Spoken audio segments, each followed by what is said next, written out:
Boob armor is probably one of the most grifting controversies that has befallen upon the entertainment industry. While there were a couple of genuine fans that brought it up, it was mostly hyped by ideologues who wanted to use it as a tool in order to show that companies are sexist. And of course, they used that as a way of gaining power within the industry. I was like, oh my god, your company is so misogynistic and sexist. There is only one way you can fix that, however. Put me in a position of power. Allow me to bring my friends along and pay us a lot of money and give us directive control over your stories and art.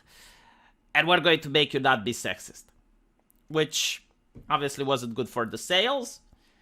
But with that aside, let's actually look at the controversy. So first of all, it's about realism, they say.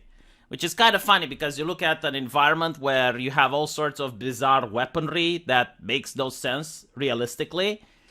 And yet that's not a problem. Which goes to show why it's a grifting thing. Like if it was a problem, like if you're interested in realism, which by the way, I don't know why you want to, because I don't think entertainment has to be a reality simulator. But if you're interested in realism, surely you would also complain about World of Warcraft having a knight in full plate swimming. Or having all these bizarre anime weapons that make absolutely no sense in the battlefield. But the reason you have them is because it looks fucking cool.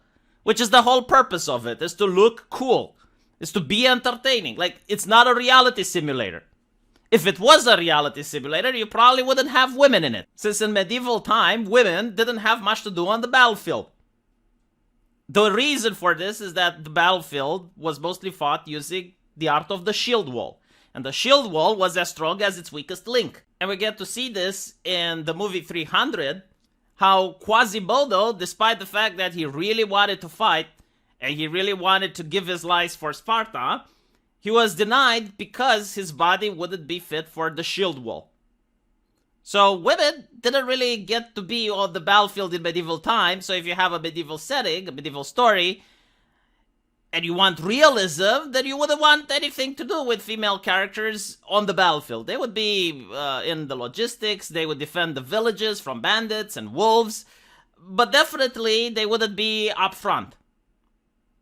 So while that's out of the way, the bullshit of realism, I mean, again, I don't see people complaining that the armor never rusts, that women don't have periods in comic books, or that anime girls don't get abortions. I mean, you know, like, again, the realism doesn't seem to matter much when it's about these issues.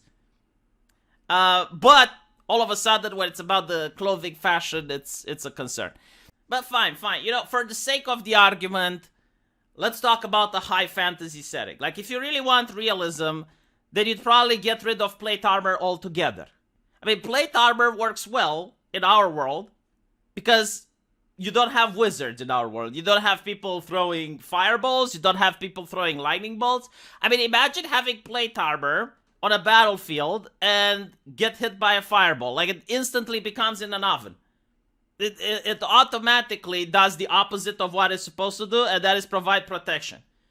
Plate mail, it's electrical and conductive. Like, the moment a wizard would throw a lightning bolt, it would go right into the plate mail user.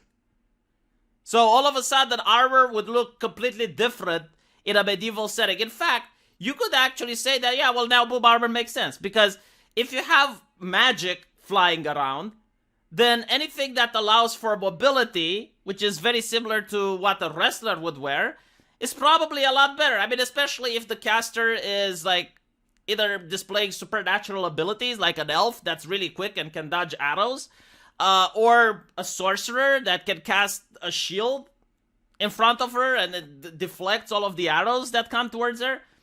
So, yeah, now it actually makes sense. Take into account that women who are very beautiful looking, they can cause other men to be unable to even look them in the eye, right? Because, like, all the men, like, they avert their gaze. It's kind of like how women display authority. Now, if you do that in the real world, as a woman, you're walking into a dangerous neighborhood, you might have a couple of hooligans that are going to approach you in an undesirable manner, YouTube TOS. I'm doing my best.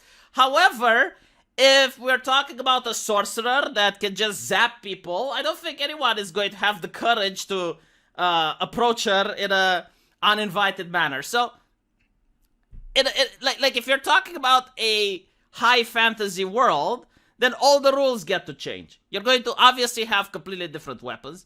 You're going to obviously have completely different tactics. And you're obviously going to have completely different armor. In fact, the battlefield would look so different. And it's not just based on the fact that people can cast spells. It also differs, like, how often magic is used, the type of sorcerers, the type of magic. But, yeah, like, if they're going into battle, definitely they're not going to wear plate. And oftentimes, if it's not just a dragon and you're talking about a thief, a rogue, well, the rogue isn't going to wear traditional armor anyway because it's loud and noisy. So the less clothes you have, the more likely that rogue can sneak. In fact, you would even say that an assassin would benefit from dressing more provocatively than wearing actual armor. So yeah, that's my take on it. And by the way, you know, like, while we're on the subject, I mean, if you want to bring realism, the whole concept of an adventuring party wouldn't make sense. You know, like 5 adventurers going into the mines infested with kobold. Like, who the fuck would do that? Just smoke the mine out. Just smoke the mine out, like in reality, right? You put some hay at the entrance, and you smoke them out. You gas the kobolds. Why would you even risk yourself going in? Oh, there's a tower that has a magical treasure, and like, put a lot of burning material at the base of the tower and light the fuck it up. Why would you even go there exploring? What the fuck is wrong with you? So, like, if you really want to bring realism into fantasy, well, I'm telling you, it's not going to make for interesting stories. Oh, they have health potion. Well, why don't the monsters have health potion? Why doesn't anyone have health potion? Like in Diablo, you know, in Diablo 2, you're fighting against these hordes of demons. Like, why don't they have health potions like you?